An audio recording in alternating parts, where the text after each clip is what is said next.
asyrafil anbiya'i wa imamil mursalin sayyidina wa maulana wa habibina wa qurrati a'yunina Muhammadin wa ala alihi wa ashabihi wa man tabi'ahum bi ihsanin ila yaumiddin, amma ba'du. Pertama-tama marilah kita panjatkan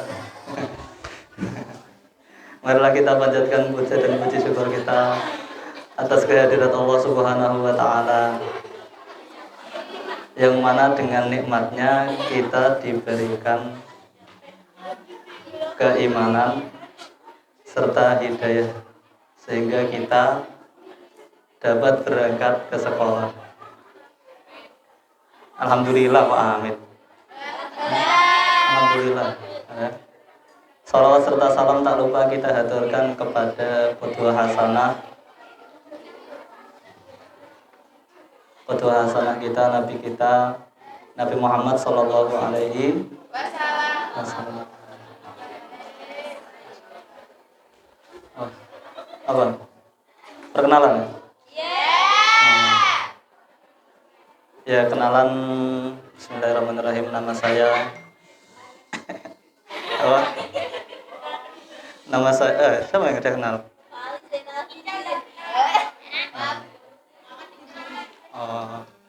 Pak Huda. Pak Ali Zainal Abidin. Jangan Pak. Ya Pak Rauf. Oleh Tora ya. Mas. Cie Mas. Ya, nama saya Ali Zainal Abidin ya. Ali Zainal Abidin. Lulusan MTS Ma'ahid, MA Ma'ahid. MTS tahun 2013, MA-nya tahun 2016.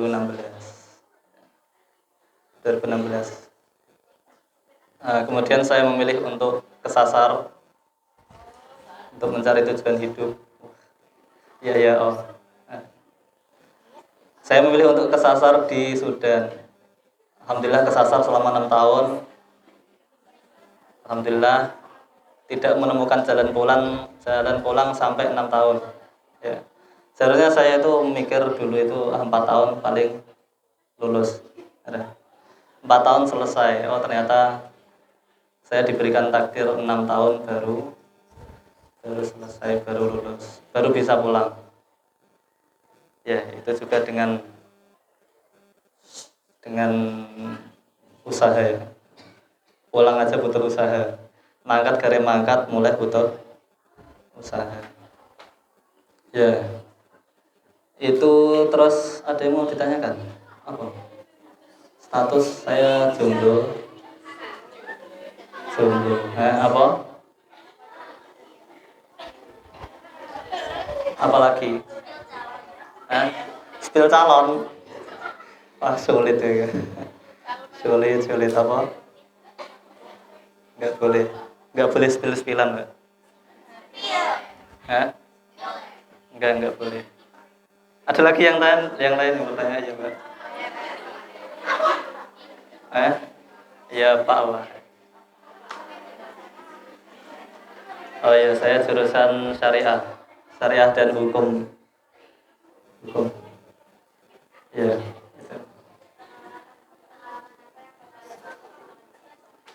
Selamat di sana. Ya, saya tahu kalau ternyata ada orang kayak gitu. Orangnya hitam. Ya Mbak, pasti ya kan jujur ya. Emang orangnya hitam kan? Saya bukan rasis loh Mbak. Apa ya gitu. Tidak sehitam itu. Ya dekat-dekat itu ada lah. Ada. Ya. Terus pengalamannya. Jadi sebenarnya kuliah di sana sama kuliah di sini itu sama saja. Ya belajarnya sama. Itu lagi. Usul fikih lagi. Belajarnya sama. Fikih lagi. Gimana caranya sholat? Sini ikunnya enggak? Gimana caranya sholat? Gimana caranya zakat? Sama saja. Apa yang membedakan? Dan kita ono bedane sithik. Apa yang membedakan kuliah di Indonesia sama kuliah di luar negeri? Nah ini banyak banget ternyata. Jadi Meskipun secara ketika kita mau meniatkan belajar di luar negeri itu hanya untuk belajar, sayang banget ya. Maksudnya belajar moco kitab, moco nganu. Sayang banget. Kita bisa melakukannya di Indonesia. Kita bisa melakukan itu di Indonesia. Tapi ketika di luar negeri, apa perbedaannya? Perbedaannya adalah kita bertemu dengan budaya orang lain secara langsung. Kita bertemu budaya orang lain secara langsung. Kita jadi tahu, oh ternyata orang Sudan itu kayak gini. Oh ternyata orang Sudan itu memiliki sifat kearab-araban misalnya. Ya kan? Tapi emang mereka orang Arab sih. Mereka orang Arab. Ada darah Arab di mereka. Ya. Itu pertama ya. Jadi kita bersinggungan langsung dengan budaya orang lain dan kita harus menghormati budaya itu. Budayanya aneh-aneh, Mbak. Budayanya itu pagi-pagi ngopi. Pagi-pagi ngopi jam 8:30. Biasanya tiba-tiba dipanggil sama tetangga. Ayo Mas, main ke rumah. Kita ngopi. Siap. Asal datang aja, asal datang. Itu kan kayak kurang adab ya, Mbak. Asal datang, Pak kopinya neng di. Biasa itu. Saya melakukan hal itu udah biasa. Main ke rumah tetangga, Pak, kopinya mana?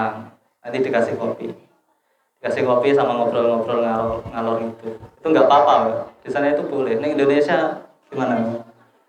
Masuk ke rumah orang, Pak nyuwun kopi, pangkat mau boleh pangkat mau apa jalur-jalur kopi. Terus apa lagi yang di sana itu aneh, di sana itu biasa, di kita itu aneh. Contohnya nanya kabar tiap ketemu. Misalnya sebelum sholat kamu ketemu sama orang, kamu pasti tanya kabar. Assalamualaikum kaifahaluka. Alhamdulillah bi khairin. Udah sholat selesai, kamu masih pengen ngobrol, salaman lagi. Assalamualaikum kaifahaluka. Di Indonesia kan freak. Kamu ngapain? Udah tanya kabar lagi. Kepo ya. Ya, itu.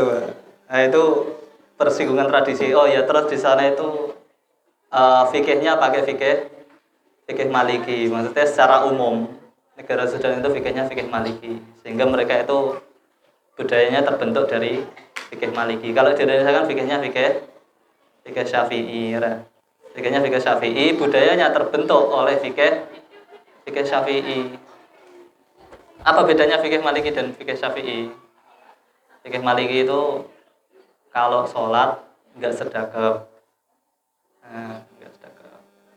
Ini Allah Akbar, terus tangannya dijatuhkan, ya, kayak orang rukuk, kayak orang i'tidal. Jadi teman saya ada orang Indonesia yang coba-coba ikut mazhab Maliki, kemudian dia sholat di rumah orang Indonesia pakai mazhab Maliki. Allahu Akbar, tangannya nggak disedekap. Terus orang-orang lewat di depannya. Terus tiba-tiba tangannya gini, dulu ini sholat toh. Ternyata dia lagi sholat pakai mazhab Maliki gitu. Nah begitu juga di mazhab Syafi'i sebenarnya yang namanya sedekap melipat tangan itu sunnah. Jadi kalau kalian nggak sedekap, sholatnya tetap sah, nggak apa-apa. Apalagi yang membentuk budaya dari fikih ya, yang membentuk budaya itu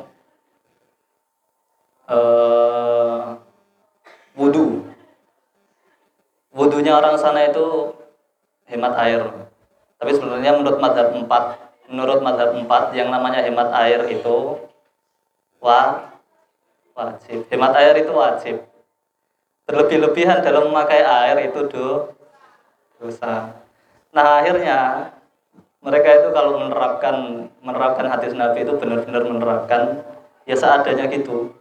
Jadi diceritakan kalau misalnya Nabi wudhu cuma pakai 1 gelas kecil, ya udah mereka melakukan itu, wudhu pakai 1 gelas kecil, pakai aqua cilik loh. Dan itu sudah semuanya, sudah sama sunnahnya, sudah sama fadilahnya. Gitu. Kalau kalian gimana?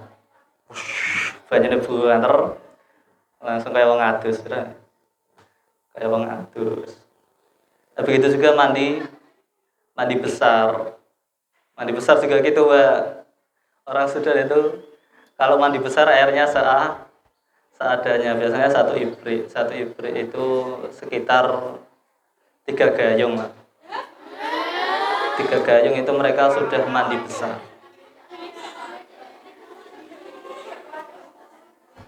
Aneh ya? Aneh. Ya? Gimana caranya? Caranya ya, tutorial ya. Tutorial mandi besar ala mazhab Maliki. Jadi tutorialnya itu wudhu terlebih dahulu. Yang pertama dibersihkan bagian yang kotor dibersihkan dulu, bagian yang kotor dibersihkan dulu. Habis itu baru wudhu. Nah, ketika sampai rambutnya dibasahi semuanya. Jadi jangan kayak wudhu biasa, tapi dibasahi semuanya. Kalau bisa kepalanya ini langsung disorke air loh, Mbak. Langsung dikasih air itu. Nah, itu diratakan. Habis itu telinga itu gini, Mbak. Nah, airnya taruh sedikit aja, taruh gini, digosok-gosok. Terus yang satu juga gitu. Nah, terus selesain sampai kaki. Habis itu mulai mandi. Terus bagian yang belum kena itu diratain air sambil digosok-gosok, Mbak. Mereka itu wajib hukumnya untuk gosok-gosok. Menurut mazhab 4, yang namanya mandi pakai sabun itu mandi biasa. Ketika mandi wajib tidak diharuskan memakai sabun. Enggak apa-apa enggak pakai sabun itu. Sabun cuma biar wangi. Kalau biar suci secara fikih enggak perlu sabun. Terus sudah semuanya, yang lipatan-lipatan itu juga digosok semuanya. Terus untuk pusar. Untuk pusar itu cukup telunjuk dibasahin, terus dimasukin dikit gitu. Udah gitu toh. Apa? Sudah sah itu, secara fikih sudah sah. Gitu. Nah, terus apalagi? Jadi yang pertama tadi sudah bersinggungan dengan kebudayaan orang sana. Yang kedua, tahu rasanya jauh dari orang tua. Ada pepatah mengatakan orang yang memiliki orang tua saja tidak bingung, apalagi saya yang memiliki Tuhan. Jadi pepatahnya seperti itu. Orang yang memiliki orang tua saja tidak bingung, apalagi orang yang memiliki Tuhan. Saya memiliki Tuhan. Jadi kamu bakal merasakan gimana rasanya kamu itu nggak bisa curhat setiap saat sama orang tua. Nggak bisa terus setiap saat minta uang ke orang tua. Kadang-kadang orang tua nggak punya. Terus kadang-kadang kamu nggak punya makan, nggak bisa makan, uang saku nggak ada, dapat uang dari mana? Mau makan dari mana? Siapa yang ngasih makan? Kalau misalnya kamu di rumah, kamu pasti tinggal bilang mana makannya, sarapan mana, makan siang mana, makan malam mana, wenae pol. Kalau di Sudan gimana kamu? Nggak ada makan, mau ngapain kamu? Bingung. Akhirnya berserah diri kepada Allah, memilih poso. Milih poso apa nanti tiba-tiba ada rezeki yang tiba-tiba datang. Ya gitu. Kalau saya itu orangnya ini menikmati undangan. Ya, jadi misalnya ada tetangga meninggal gitu. Yang meninggal, sedih apa enggak ya? Gitu. Enggak, tapi tetap kita harus cosplay sedih kemudian bahagia. Cosplay sedih kan? Insya Allah ini semua yang ditakdirkan Allah itu sudah baik. Tapi terus duduk, tanya mana, makannya mana. Itu di sana bukan kurang adab, memang biasa kayak gitu, nggak apa-apa gitu. Ya itu. Jadi Ketika kita meninggalkan Indonesia enak, Mbak. Indonesia benar-benar enak lah. Unggah-ungguh ada, unggah-ungguhnya ada, sama masyarakatnya juga enak lah. Maksudnya, ya mereka friendly gitu kan. Ya sebenarnya di Sudan juga friendly sih. Cuman ada nggak enaknya. Di Indonesia benar-benar enak banget, bikin lalai lah Indonesia itu. Luar biasa. Apa lagi yang ingin saya ngomong? Ya itu ya. Ketika di Sudan itu bisa dibilang ada dua potensi ya. Entah itu orang semakin jauh dari Allah atau orang itu semakin dekat dengan Allah. Kalau di Sudan, kalau misalnya semuanya lah, nggak cuma Sudan, di Mesir, di Sudan, Saudi. Kalau misalnya di sana kok leha sanggar turu, mencoba untuk mencari kesenangan di sela-sela kesusahan, itu insya Allah jauh dari Allah. Kalau misalnya kalian tetap berusaha, misalnya kan jauh dari orang tua, nggak ada yang mengingatkan, ya. Nggak ada yang mengingatkan, jauh dari orang tua nggak ada yang mengingatkan, susah itu. Potensi jauh dari Allah itu lebih besar, nggak ada yang mengingatkan, nih kau nggak atur ya apa-apa, nggak ada yang marahin, nggak ada. Semua itu kesadaran dari diri. Nah, ketika orang kok kuliah di sana, kuliah di luar negeri, kemudian yang berusaha ia lakukan adalah untuk memperbaiki diri, insya Allah jalannya akan dimudahkan. Golek-golek kajian gitu, minta nasihat kan gitu. Nah, kalau melakukan kayak gitu, terus ngobrol-ngobrol, sharing sama teman juga termasuk berusaha untuk baik, sharing sama teman yang dipercaya loh, Mbak. Teman ada yang nggak dipercaya apa enggak? Ada. Saya pengalaman. Ya gitu, Mbak. Ya, jadi juga ketika kita di perantauan ini juga penting. Ketika kita di perantauan, kita akan menemukan teman baik. Oh, seru sekali itu. Ya, jadi ada pepatah mengatakan safir tajid iwadan aman tufariquhu. Safir, bepergianlah kamu, tajid iwadan, maka kamu akan menemukan pengganti, aman tufariquhu, dari orang yang kamu tinggal gitu. Kamu sekolah di Ma'ahid, udah ada bestie, terus kamu memilih untuk merantau meninggalkan bestie, ya. Memilih merantau untuk meninggalkan bestie halal loh, Mbak, atau bestie haram, bestie yang halal, bestie. Ya.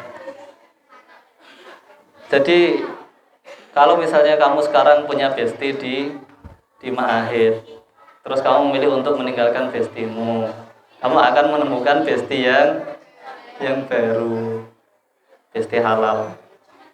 Begitu. Dah. Ada lagi yang ditanyakan? Nggak ada ya? Masuk materi.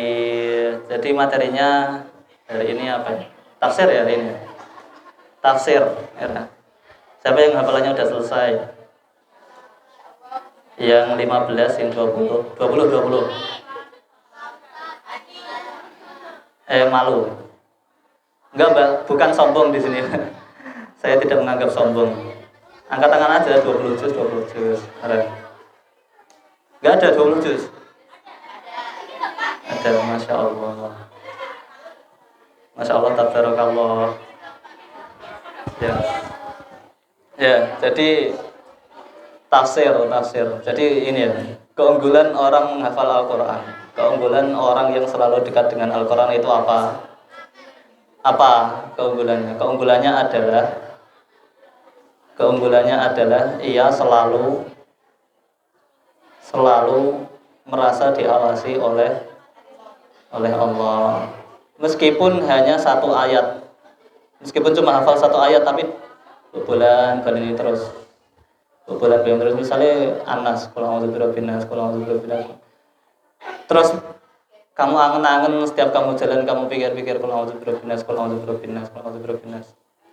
Insya Allah itu akan menjadi pengingat.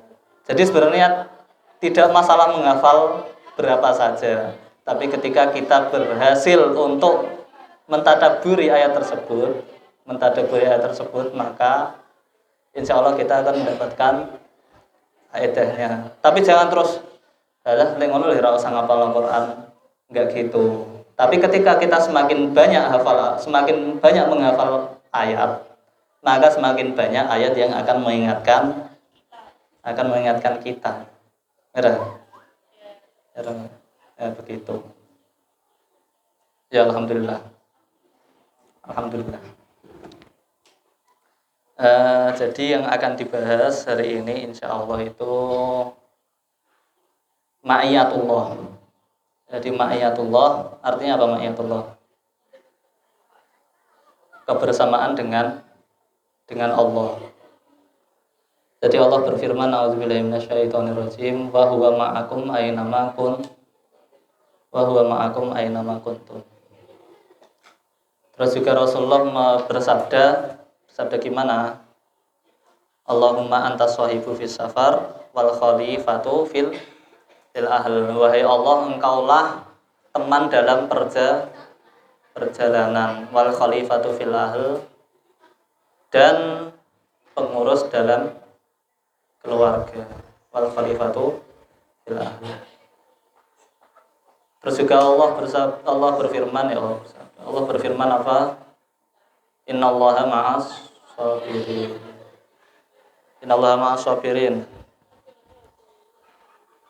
Terus kemudian Allah berfirman juga, Saniyasna ini idhuma fil ghari idh yaqulu li sahibihi la tahzan innallaha ma'ana.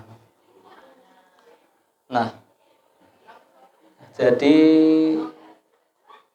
dalam kebersamaan kita dengan Allah, jadi Allah itu selalu membersamai hambanya. Allah itu selalu membersamai hambanya.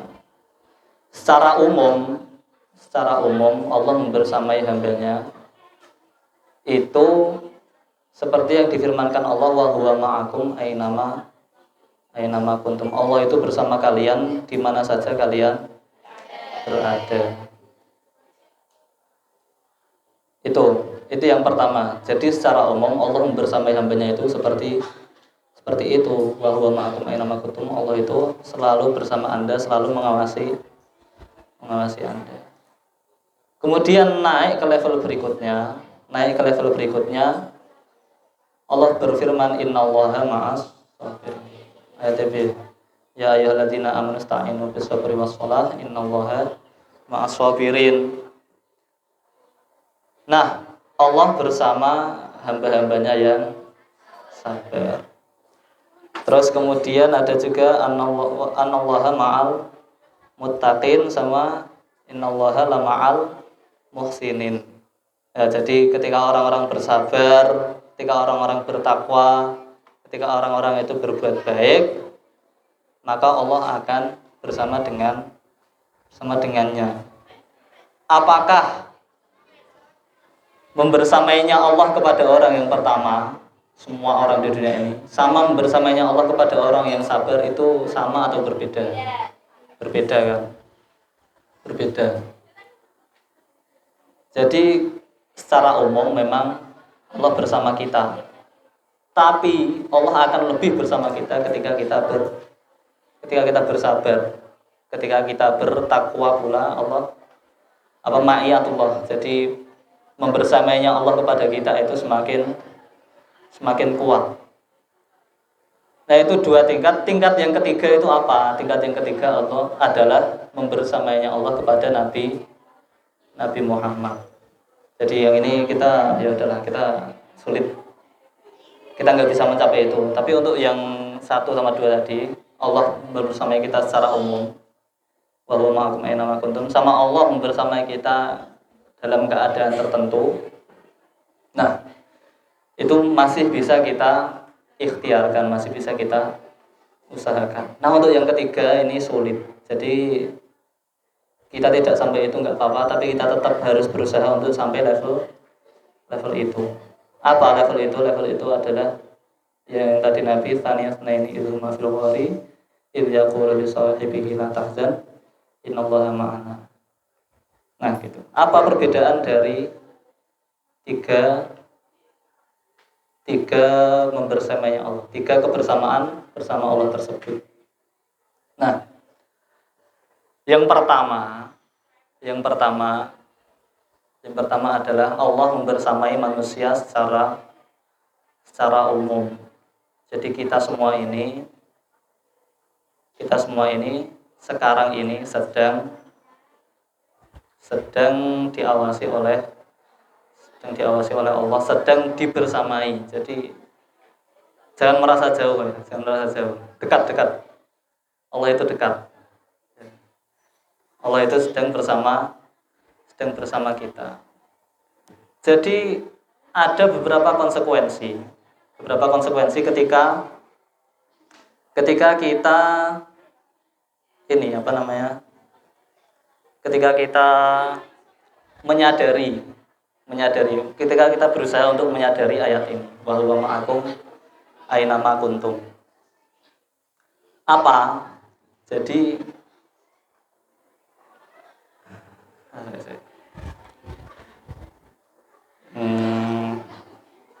ini ya. Ya, jadi konsekuensinya adalah kita harus meyakini bahwa Allah itu mengatur semua urusan kita. Sungguhnya Allah itu telah menuliskan takdir kita. Semua takdir kita itu sudah dituliskan oleh Allah. Dan kita juga harus mengetahui bahwa Allah itu maha mengetahui terhadap hambanya. Ya. Gimana kita bersikap terhadap konsekuensi tersebut? Alah Pak, nek Allah menulis takdir ya kita sudah tahu ya. Sudah tahu kan kalau Allah itu yang menulis takdir, sudah tahu kan? Kita juga sudah tahu kalau Allah itu maha tahu terhadap kita. Terus apa gitu? Terus apa kalau Allah maha tahu? Terus kalau Allah maha mentakdirkan tuh apa gitu? Nah, ketika Allah sudah mentakdirkan segala perbuatan kita, segala apa yang akan terjadi pada kita, maka kita harus mengetahui bahwa semua takdir baik maupun takdir buruk, semua datangnya dari Allah. Sehingga ketika kita melakukan suatu kebaikan, misalnya kamu sholat dan kamu sudah memahami ma'iyatullah, kamu sudah memahami bahwa Allah bersamamu, bahwa ma'akum aina ma kuntum. Ketika kamu sholat dan kamu sudah menyadari bahwa Allah itu bersama kamu, apa konsekuensinya? Konsekuensinya adalah kamu bersyukur karena telah melaksanakan sholat. Karena apa? Karena sholat itu takdir dari Allah. Bukan terus kamu berusaha terus melakukan sholat, bukan. Tapi Allah telah menuliskan kalau kamu akan sholat, kamu akan rukuk, i'tidal sujud. Kamu akan bersyukur. Ketika kamu bersyukur, misalnya pas sholat, alhamdulillah aku ditakdir sholat. Alhamdulillah aku masih disadarkan sholat. Alhamdulillah aku masih diberi hidayah untuk sholat. Maka kamu akan bersyukur. Kalau kamu bersyukur, maka Allah berfirman apa? La in syakartum la azidannakum. La in syakartum la azidannakum. Kalau kamu bersyukur kamu telah melakukan sholat, maka akan kami tambah. Ditakdirno sholatnya itu ditambahin. Ditakdirno untuk sholat, ditakdirkan untuk taat, ditakdirkan untuk melakukan kebaikan. Apalagi inna sholata tanha anil fahsya'i wal munkar. Kamu akan ditakdirkan mudah untuk melakukan ketaatan. Jadi kalau kamu sholat itu jangan terus sombong, jangan sombong. Apa yang disombongkan dari sholat itu apa? Ya, oh, aku sholat tahajud, adalah aku tahu. Alhamdulillah saya sudah tahajud. Semoga Allah menambah ketaatan ini. Nah, begitu pula sebaliknya ketika kita misalnya ditakdir untuk melakukan suatu keburukan. Ketika kita melakukan suatu keburukan, maka kita harus mengetahui bahwa Allah itu alimun bihalina. Allah itu tahu pada segala keadaan kita. Jadi ketika kita melakukan keburukan, kita tidak boleh menisbatkan keburukan itu kepada Allah. Adil tak orang Mbak? Adil. Misalnya kan kamu melakukan kebaikan, kamu harus menisbatkan kebaikan itu kepada Allah. Tapi ketika kamu melakukan keburukan, kamu tidak boleh menisbatkan keburukan kepada Allah. Padahal Allah sendiri yang mentakdirkan kita melakukan keburukan. Adil kayak gitu? Adil? Enggak. Jadi gini, Allah itu berfirman, yang ucapannya Nabi Ibrahim itu qala afara'aytum ma kuntum ta'budun antum wa aba'ukum aqdamun fa innahum aduwwun li illa rabbil alamin alladzi khalaqani fahuwa yahdini walladzi huwa yut'imuni wa yasqin wa idza maridtu fahuwa yashfin walladzi yumituni tsumma yuhyin. Nah, apa yang bisa kita ambil? Yang bisa kita ambil adalah Nabi Ibrahim itu ketika dapat kebaikan, ketika beliau melakukan kebaikan, maka kebaikan itu disandarkan kepada Allah. Kok bisa gitu? Lihat-lihat. Alladzi khalaqani fahuwa yahdin. Allah lah yang menciptakanku dan ialah yang memberikan aku petunjuk. Padahal kita sama-sama mengetahui bagaimana perjalanan Nabi Ibrahim menemukan Tuhannya, ya Mbak. Pertama lihat dulu bintang. Wih, bintang kok apik. Kita ikut Tuhannya. Ya, kita ikut Tuhannya, ya. Nyembah bintang wae. Nyembah bintang terus berganti pagi, tidak ada bintang. Terus besok terus nyembah bulan. Wih, bulan gede, tak sembah, nyembah bulan. Nyembah bulan kok esok bulannya hilang. Aku lah nyembah yang hilang. Saya tidak mau menyembah yang telah hilang. Yang bisa hilang itu saya tidak mau menyembah. Akhirnya menyembah matahari. Nyembah matahari masih aja matahari berganti malam. Akhirnya Nabi Ibrahim mikir lah. Tiba-tiba dapat hidayah. Mikir. Makanya manusia itu suruh mikir. Nabi Ibrahim mikir, tapi ketika mendapatkan petunjuk, terus kemudian beliau mengatakan alladzi khalaqani fahuwa yahdin. Sehingga petunjukku Allah. Itu enggak terus dia iki loh hasil pikiranku terus aku nyembah Allah, enggak. Tapi karena Allah memberikan hidayah beliau untuk berpikir, maka beliau mendapatkan petunjuk, ide. mendapatkan petunjuk. Jadi gitu, Pak. Ya, berserahnya Nabi Ibrahim itu kayak gitu. Jadi meskipun beliau telah berusaha sampai pontang-panting kayak gitu, tetap beliau mengatakan kalau yang memberikan hidayah itu Allah. Terus selanjutnya walladzi huwa yut'imuni wa yasqin. Yang memberikan saya makan itu Allah dan memberikan saya minum. Allah itu yang memberikan makan dan memberikan minum. Padahal mangan golek-golek dhewe, masak dhewe. Golek ning hutan kayu bakar tebangi. Kayu bakar cek mancing. Nabi Ibrahim mancing ta ora? Mbah arti. Cek mancing ya nek mancing, apa berburu mancing. Nah. Lha itu berjuang sendiri apa Allah yang memberi makan? Lu berjuang sendiri apa? Kelihatannya berjuang sendiri, golek mangan dhewe, masak dhewe, golek ngombe ya ngwadahi dhewe, banyune diwadahi dhewe. Enggak, tapi terus beliau mengatakan allazi yut'imuni wa yasqin. Yang beri makan aku itu, yang beri makan aku itu Allah. Saya hanya berusaha. Tetap yang ngasih makan itu Allah, yang ngasih minum itu Allah, yang menyediakan semuanya itu Allah. Terus selanjutnya wa idza maridtu fa huwa yashfin. Loh. Wa idza maridtu fa huwa yashfin. Akan tetapi ketika Nabi Ibrahim dicoba dengan suatu penyakit, Nabi Ibrahim tidak mengatakan amrodoni, Allah menyakiti saya. Allah tidak Nabi Ibrahim tidak mengatakan seperti itu. Nabi Ibrahim tidak terus mengatakan Allah lah yang memberi aku penyakit, enggak. Nabi Ibrahim enggak, tapi mengatakan saya sakit. Sakit itu sebab diri sendiri. Tapi ketika itu ketika itu berupa suatu kesulitan, maka kesulitan itu disandarkan kepada Nabi Ibrahim sendiri. Terus kemudian kembali lagi ke Allah. Wa idza maritu fahuwa yashfin. Allah yang memberikan aku kesembuhan. Padahal obat golek-golek dewe.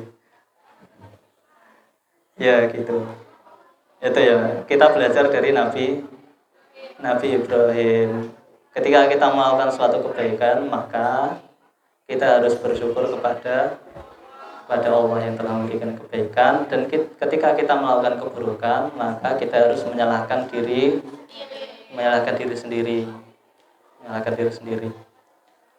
Nah, apakah kemudian ketika kita melakukan kesalahan, terus kemudian kita berlarut-larut dalam kesalahan kita?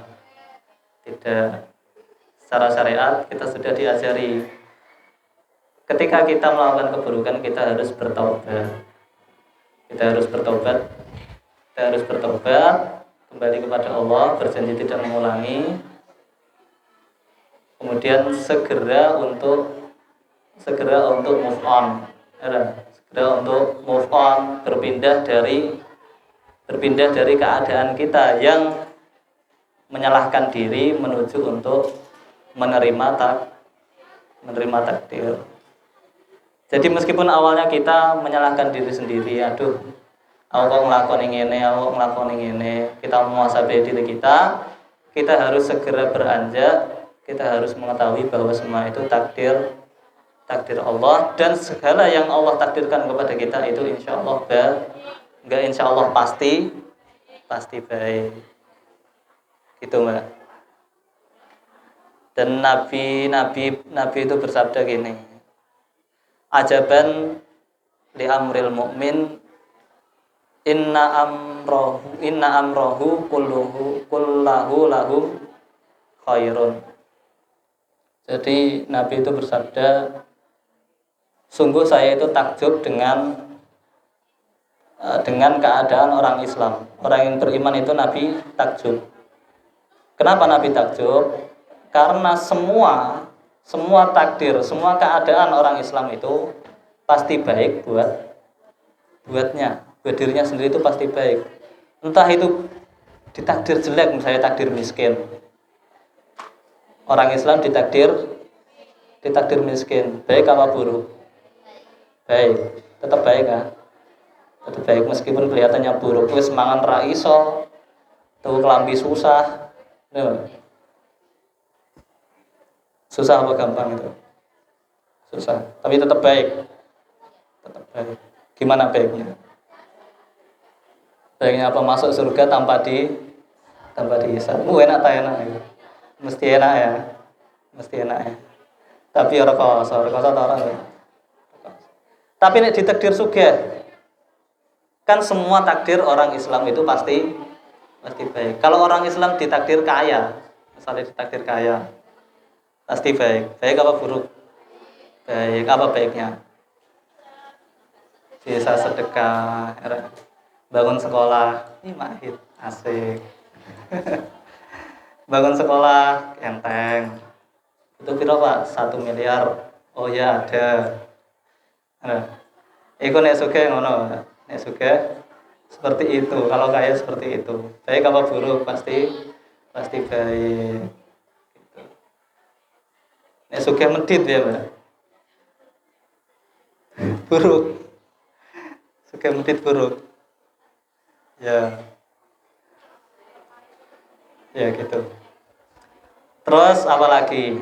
Semua perkara, semua keadaan orang Islam itu pasti baik, bahkan ketika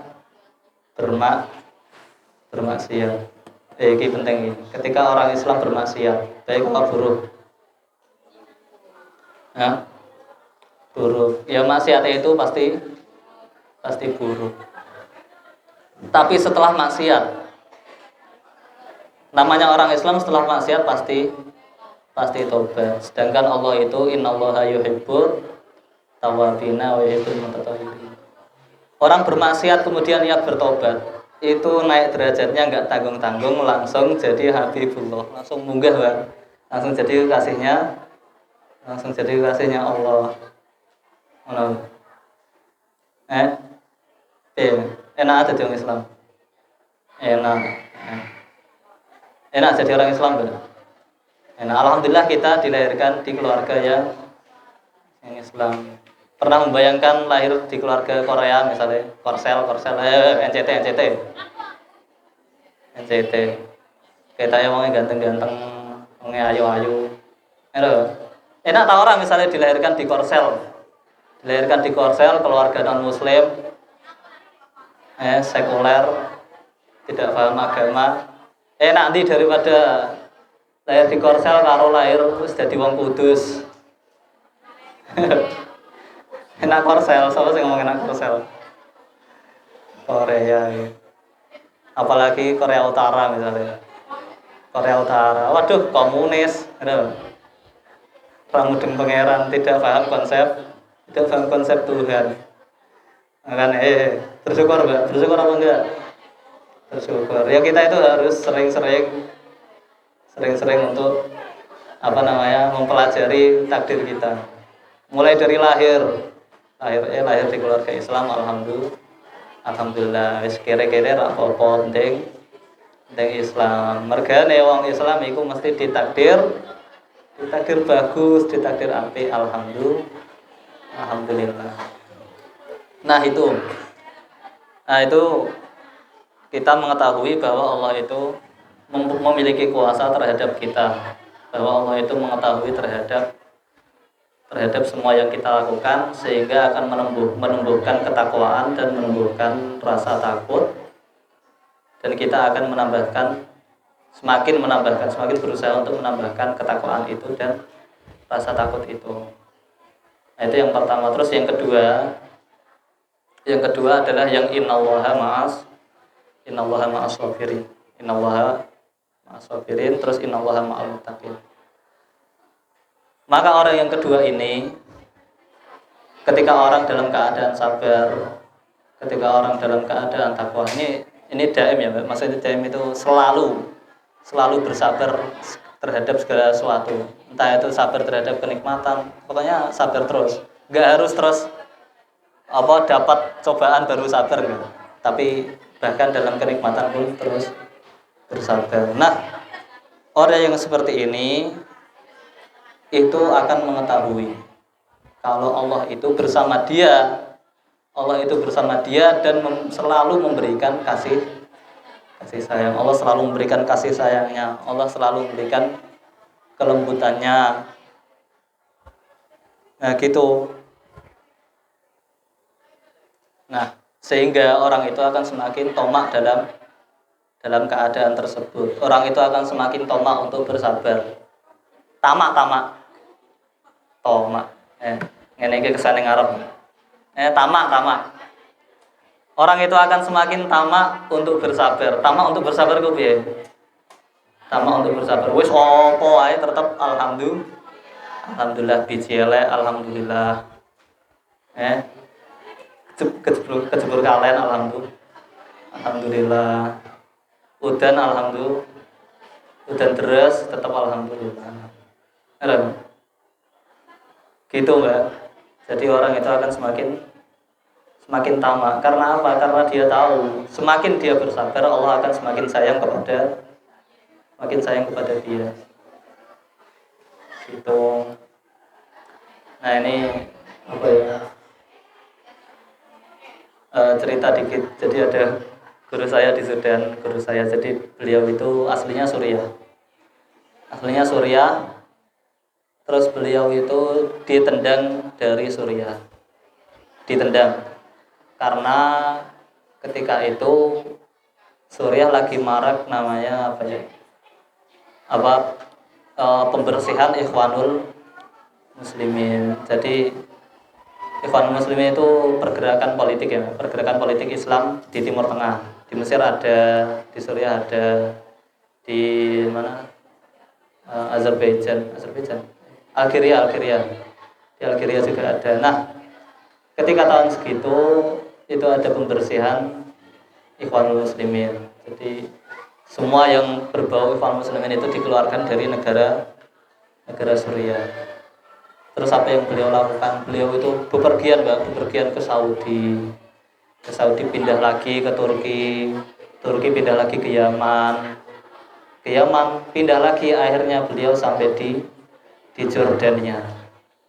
Tahu Jordania? Tahu. Terkenal apanya Jordania itu? Terkenal apanya? Enggak tahu. Ada yang bilang Jordania itu gua Ashabul Kahfi ada di situ. Katanya. Tapi beda-beda riwayat ya. Terus apa lagi Jordan? Jordan itu banyak peninggalan lawas tuh banyak. Nah itu. Nah, terus beliau di Jordan, apa yang beliau lakukan di Jordan? Beliau di Jordan itu sudah diserahi masjid.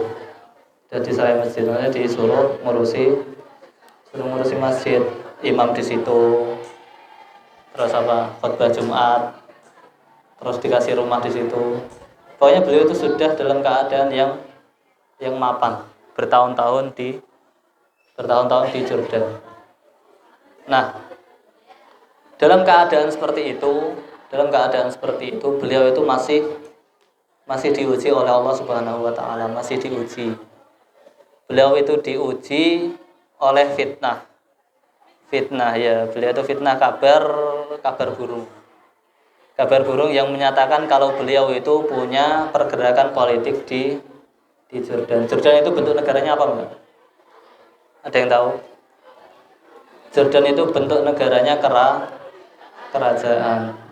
Jadi raja di situ itu merasa terancam dengan adanya guru saya itu. Dianggapnya guru saya memiliki pergerakan politik yang masif yang mengancam kedudukan raja.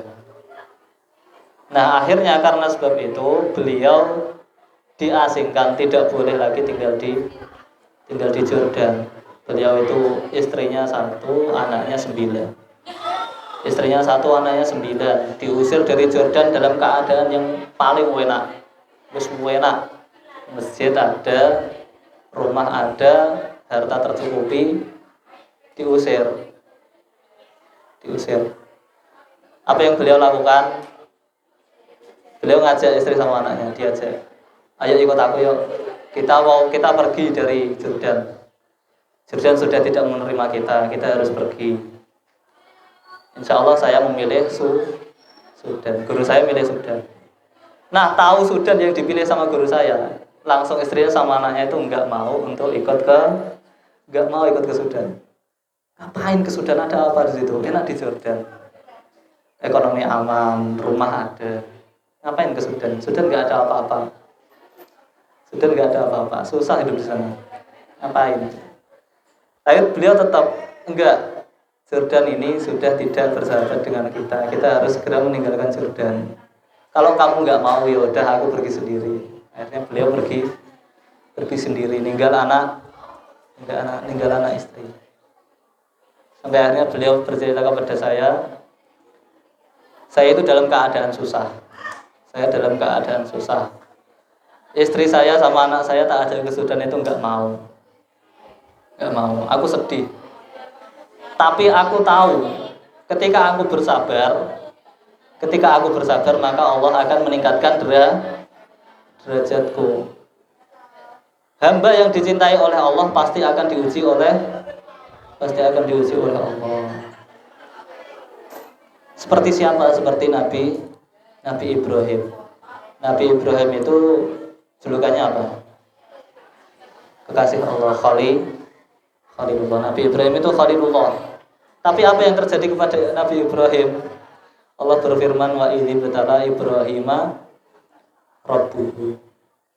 Jadi Nabi Ibrahim itu wa idzi btala, dan ketika diuji, dan ketika menguji Nabi Ibrahim, dan ketika Allah menguji Nabi Ibrahim. Jadi apa? Jadi ketika hamba itu semakin disayangi oleh Allah, maka cobaannya akan semakin berat. Nah, ini kita harus tanamkan kepada diri kita masing-masing bahwa semakin berat jalan hidup yang dilalui oleh seorang hamba, pasti Allah semakin sayang. Begitu juga Nabi berfirman, innallaha idza ahabba 'abdan ibtalahu. Allah itu ketika mencintai seorang hamba, maka Allah akan mengujinya. Pasti diuji. Yaitu gitu ya. Jadi tambah sabar apa enggak? Tambah sabar ya. Nah, begitu juga kita sekolah di Ma'ahid. Ya, sekolah Ma'ahid butuh kesabaran apa enggak? Pol. Apa meneh sing mondok, dia sing mondok. Orang mondok itu ujiannya semakin berat. Kalau ujiannya semakin berat, pasti Allah semakin sayang. Ya gitu. Begitu juga yang laju ya. Yang laju pasti banyak godaan yang lain. Yang laju pasti punya godaan yang lain. Mbah tambah-tambane kita energi tak piye. Kita uripe luwih enak. Yang laju mana yang laju? Iya, mana yang laju? Gak ono yang laju. Ini pondok semua enggak? Enggak. Kau yang laju enggak? Pondok. Iya. Ya, gitu. Jadi semakin berat cobaannya, semakin Allah sayang kepada kita. Kita harus tanamkan itu di setiap perjalanan hidup yang kita lalui.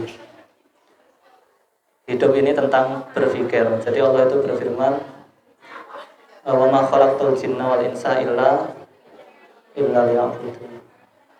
Illa liya'budun itu artinya hanya untuk menyembah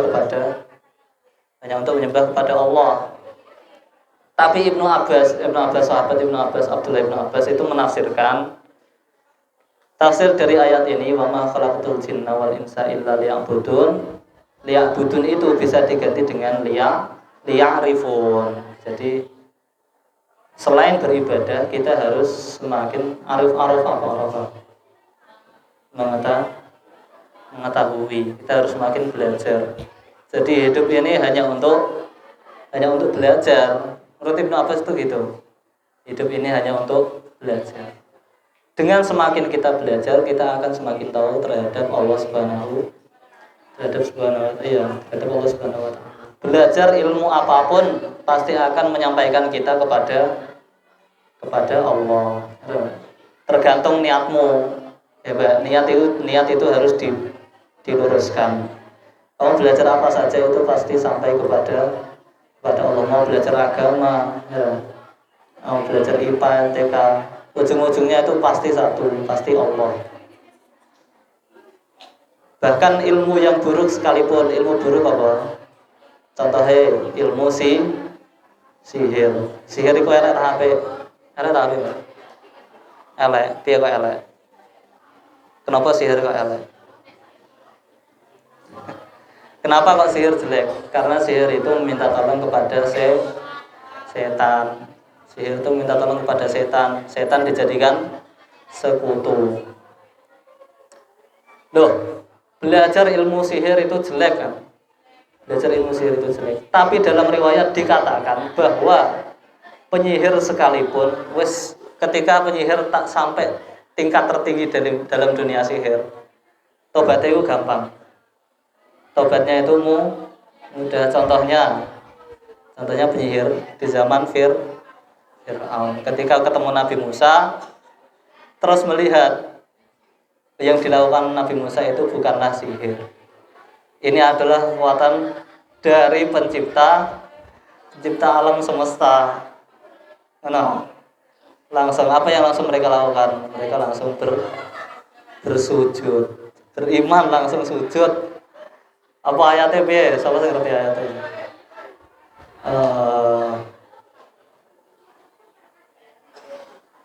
Apa ayatnya? Lali aku. Syuara. Saya tak buka Quran. Lali macam.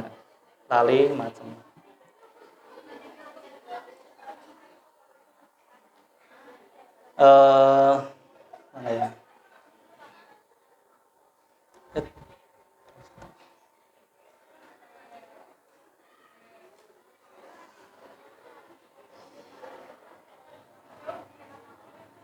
Oh ini. Gini, jadi fa'al qaum Musa asahu fa idza hiya talqafu ma yafikun fa ulqiya saharatu sajidin qalu amanna bi rabbil alamin rabbi Musa wa Harun. Terus Fir'aun mengatakan qala amantum lahu qabla an adzana lakum innahu lakabirukum alladzi 'allamakum as-sihr fala sawfa ta'lamun la uqatti'anna aydiyakum wa arjulakum min khilafin wa la usallibannakum ajma'in qalu la dhaira inna ila rabbina munqalibun inna natma'u ayyaghfir lana rabbuna khatayana an kunna awwalal mu'minin. Ngerti Pak? Jadi fa'al qaum Musa asahu fa idza hiya talqafu ma yafikun. Ketika Nabi Musa melemparkan tongkatnya, kemudian tongkatnya menjadi ular. Terus penyihir itu tahu ini bukan sihir, ini kekuatan dari pencipta alam semesta. Faul qiyas saharatu sajidin, mereka langsung tunduk sujud. Kemudian mereka mengatakan qalu amanna bi rabbil alamin. Mereka mengatakan amanna, kami beriman terhadap Tuhan semesta alam. Tuhan semesta alam itu siapa? Rabbi Musa wa Harun, Tuhannya Nabi Musa dan Nabi Harun. Terus Fir'aun enggak terima. Qala amantum lahu qabla an adzana lakum innahu lakabirukum alladzi 'allamakum as-sihr. Kamu beriman pada Nabi Musa. Nabi Musa itu pentolan sihirmu. Kamu mesti belajar dari Musa. Fir'aun bilang kayak gitu. La uqatti'anna aydiyakum wa arjulakum min khilafin wa la usallibannakum ajma'in. Tanganmu, sikilmu bakal saya potong secara bersilangan. Jadi tangan kanan kayak kiri dipotong sampai iman, sampai balik ke Fir'aun lagi. Enggak mau potong tangan kiri, potong kayak kanan. Habis itu walau salibannakum ajmain, tak salib kowe kabeh tak salib. Nah, Fir'aun bilang gitu. Saking enggak terimanya dia sama penyihir yang beriman sama Nabi Musa.